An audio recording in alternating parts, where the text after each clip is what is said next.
Alam natin na ang TNT Tropang Giga ngayon ay gustong magkaroon ng mas malakas na line-up at isa sa tinitignan nilang posibilidad dyan ay i-trade itong si Poy Eram. Si Poy Eram ay isa doon sa mga top centers nila at nagre-recover ngayon sa knee injury. Pero mukhang hindi pa kontento ito si Coach Chot Reyes sa laro nito kaya willing siyang i-trade ito dito sa Magnolia kapalit ni James Laput at yung first round pick ng Hot Shots. So ito kailangan pag-isipan ng Magnolia. Kapag healthy si Poy Eram, mas magaling yan offensively kay Laput dahil si Eram ay may 3-point shooting. Yun nga lang, alam natin kagagaling lang nito sa injury. So ito kinakailangan pag-aralang mabuti ng Magnolia. Ngayon, ito si Laput mahusay yan defensively at ang laki ng improvement niya. Nakita natin dun sa game. Pero ang tanong sa Magnolia, kung sa tingin mo ba ito si Laput at yung kanilang first round pick ay masigit pa ang value kaysa kay Eram. Kung sa tingin nila mas valuable si Eram, dapat tanggapin nila ang ganitong klaseng trade offer kapag ibinigay. Sa panig naman ng TNT, ang tinitingnan kasi nila dito kapag nakarecover na si Brandon Rosser, kinakailangan niyan bigyan ng additional playing time para mahasa doon sa sistema ni Coach Chot Reyes. Ang problema kapag nandiyan si Poy Eram, mapipilitan siya na hatiin yung minuto nitong si Brandon Rosser dahil nga, siyempre kinakailangan bigyan ng playing time si Eram. Kaya kung of course tandaan natin nandiyan pa si Kelly Williams at si Henry Garinato.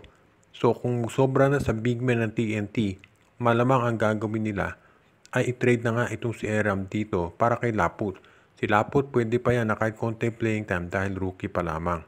So sa tingin ko, well actually hindi na rookie si Laput, pero compare dito kay Eram, mas konti pa lang ang experience niya sa PBA. So may igagaling pa yan kahit konting playing time lang ang ibigay. Dahil nakakuha na ng panibagong coach itong NLEX Road Warriors ay tumitingin na sila ito sa posibilidad na gumawa ng paraan para magpalakas pa ng kanilang lineup. At ang isa daw doon sa tinitignan nila ngayon ay gumawa ng isang trade kasama itong Northport Batang Pier. Alam natin Northport isa pa doon sa mga teams na magre-revamp ngayon.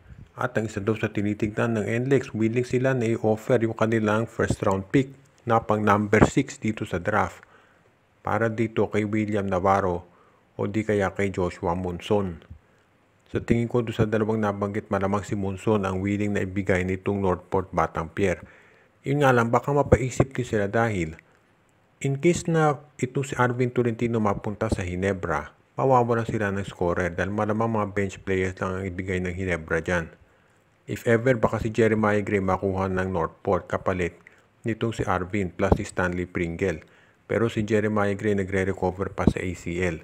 So baka itong si Joshua Monson kung ite-trade nila yan, mawawalan sila ng isang scorer. Pero makukuha nila yung first round pick ng NLEX Road Warriors na pang number 6 sa draft. Sa kasalukuyan ang Northport, yung first round pick nila pang 5. So pag nagkataon dalawa yung first round picks nila at kung malalim itong draft natin, makakakuha ng wingman na scorer yan.